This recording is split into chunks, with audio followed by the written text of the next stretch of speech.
বন্ধুরা, তোমরা কি আগে কখনো সয়াবিন এইভাবে করেছো? অনেকেই হয়তো করেছো। তো একবার করেই দেখো, মাছ মাংসকেও হার মানাবে।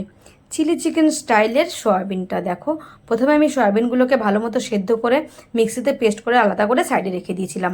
তারপর আমি এখানে আলুগুলোকে প্রেসারে ভালো মতো সেদ্ধ করে রেখে দিয়েছিলাম। আর মশলার জন্য নিয়েছি লঙ্কা, বেশ কয়েকটা পেঁয়াজ, আদা আর রসুন।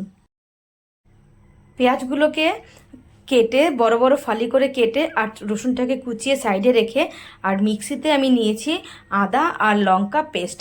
এই দেখো, তারপর আমি আলু সিদ্ধগুলোকে একসাথে নিয়ে ওর মধ্যে লবণ, হলুদ আর একটা ডিম দিয়েছি। তোমরা পারলে দুটো ডিম দিতে পারো, আমার ডিম একটাই ছিল তাই আমি একটাই দিয়েছি।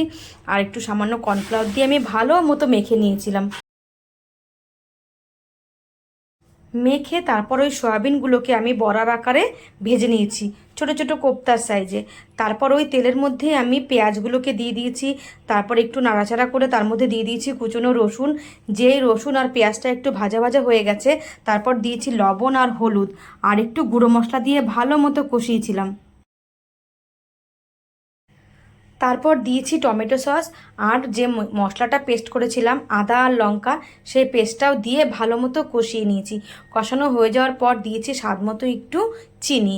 তারপর জল দিয়ে ভালো মতো ফুটতে দিয়েছিলাম। জলটা যেই ফুটে এসছে, সয়াবিনগুলো দিয়ে দিয়েছি। আর ভিডিওটা কেমন হয়েছে বন্ধুরা, তোমরা অবশ্যই আমাকে কমেন্টস করে জানিও। আর খুব শিগগিরই আবার নতুন ভিডিও নিয়ে তোমাদের সামনে আসবো। টাটা।